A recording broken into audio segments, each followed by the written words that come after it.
Well, howdy and a happy Monday out there to you at Pronto and Beyond. This is Matt again with some Monday motivation for you.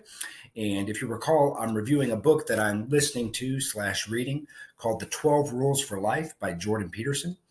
And I'll be doing that for the next several weeks. And the first rule is to stand up straight with your shoulders back.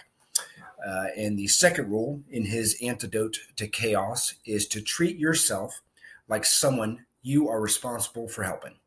So, what does that mean? Well, first, let me say that in his audiobook, he reviews this for about 90 minutes or so, and then spends dozens of pages in the book itself describing what he means. So, I only have a couple minutes to describe it to you. But he starts off with the anecdote that one third of prescriptions prescribed to people are filled.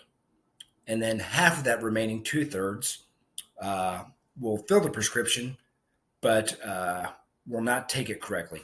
So they'll miss doses. They may not take it in full. They may not take it at all. So that's a pretty startling result, if you ask me, because he contrasts it with the fact that you're much more likely to fill a prescription from a veterinarian for a drug prescribed to your vet.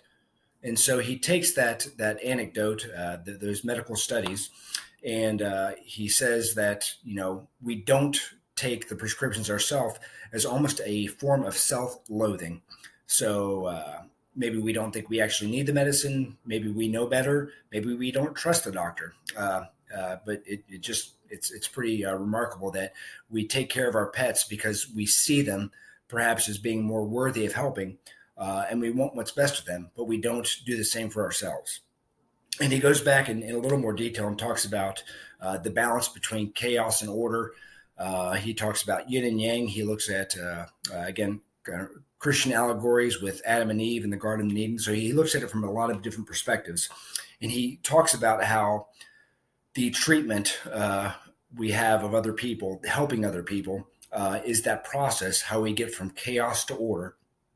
And he just again goes into great detail about how he sees the ability for us to treat ourselves as someone we're responsible for helping, as being a way that we get our lives more in order and get away from chaos, get away from that self-loathing that might exist.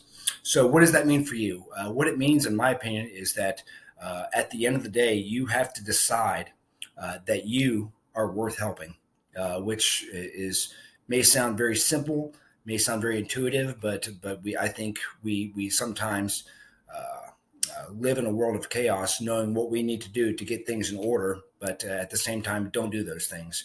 Maybe we don't exercise enough. Maybe we don't we eat poorly. Maybe we have poor personal relationships. But again, we have to decide that we're worth helping, and like rule number 2 says, that we have to treat ourselves like someone we are responsible for helping. So have a great week, and we'll talk to you soon.